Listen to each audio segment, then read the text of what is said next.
Assalamualaikum warahmatullahi wabarakatuh. Nama saya Gandhi Septa Harisaloka. Dalam video ini saya akan mempresentasikan judul penelitian yang saya ambil, yaitu rancang bangun sistem informasi inventory bahan baku pada gudang Gemelo Coffee dengan metode just in time.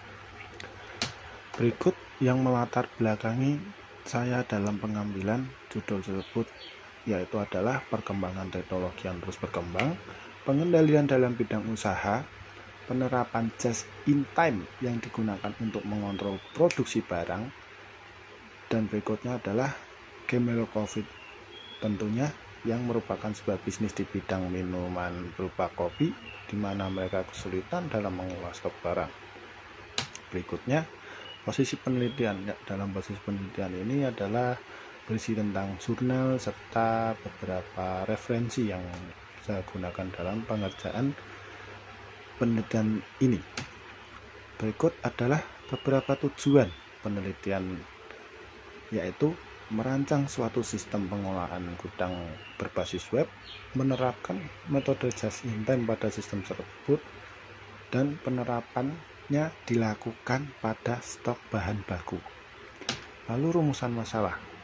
Bagaimana cara membuat suatu sistem berbasis web yang nantinya dapat digunakan untuk mengelola gudang serta restock bahan baku dengan menerapkan metode just in time tersebut. Selanjutnya ada metode penelitian.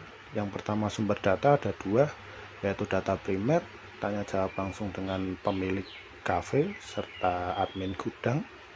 Yang kedua, sumber data sekunder, yaitu melalui berbagai jurnal yang sudah saya baca.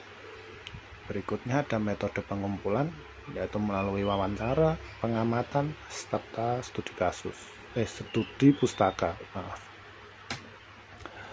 Berikutnya hasil pembahasan langsung ditampilkan dalam bentuk gambar, yaitu menu dashboard pada admin, sisi admin gudang ya. Ditunjukkan di situ ada beberapa tabel bahan serta suppliernya, serta ada berapa jumlah supplier, ditampilkan ada bahan yang mau habis atau mencapai limit. Untuk slide berikutnya ada dua gambar, sisi kiri ada menu bahan, yang kanan ada menu pesanan.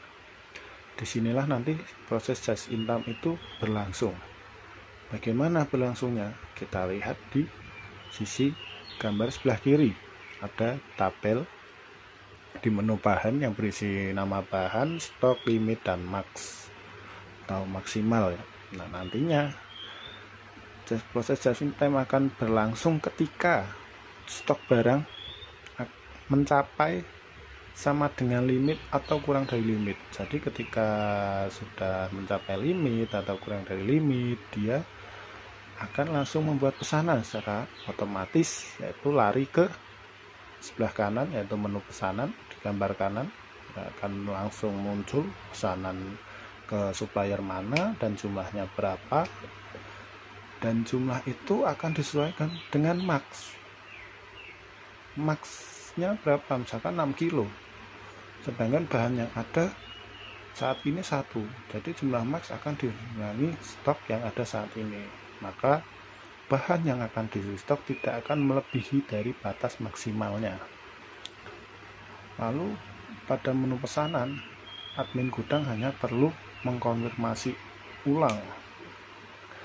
Kenapa perlu mengkonfirmasi ulang? Sebetulnya ini permintaan langsung dari pihak Gemelo Coffee, jadi ya dibuat seperti itu. Oke, untuk slide berikutnya ini dari sisi supplier ya, dari point of view supplier. Ketika pesanan sudah dikonfirmasi oleh admin, akan masuk di dashboard, dan supplier hanya perlu melakukan aksi ya, pada tabel aksi,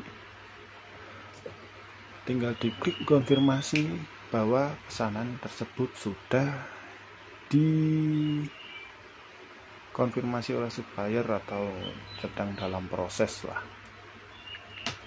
Oke, untuk slide berikutnya kita kembali ke sisi admin, di mana admin juga bisa mengubah data supplier, dalam artian supplier yang sudah bekerja sama ya, misal ada PT Kapal Api, misalkan emailnya berubah atau nomor telepon berubah atau alamat dan segala macamnya bisa dibahas di sini. Atau misalkan sudah tidak bekerja sama dan mau dihapus, ya bisa dilakukan di sini.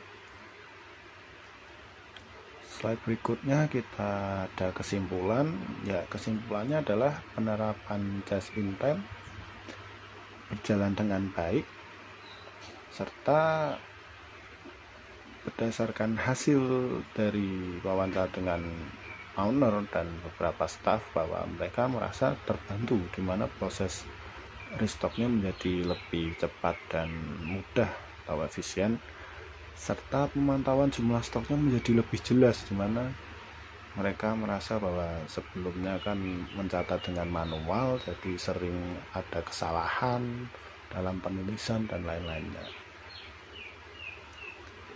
Selanjutnya yaitu ada saran. Untuk saran penelitian berikutnya, saya harap penelitian ini dapat dikembangkan lebih luas lagi, mungkin diperluas hingga ke bagian kasir, jadi terkoneksi dengan kasir ketika ada terjadi jual beli, langsung mengubah jumlah bahan baku tadi, misalkan langsung berkurang, ada pesanan kopi A, B, C, bahan bakunya langsung berkurang. Lalu bisa dikembangkan lagi dalam bentuk mobile agar lebih mudah diakses dan untuk dibuat lebih terperinci di bagian tabel stok bahan bakunya. Sekian, terima kasih presentasi dari saya. Wassalamualaikum warahmatullahi wabarakatuh.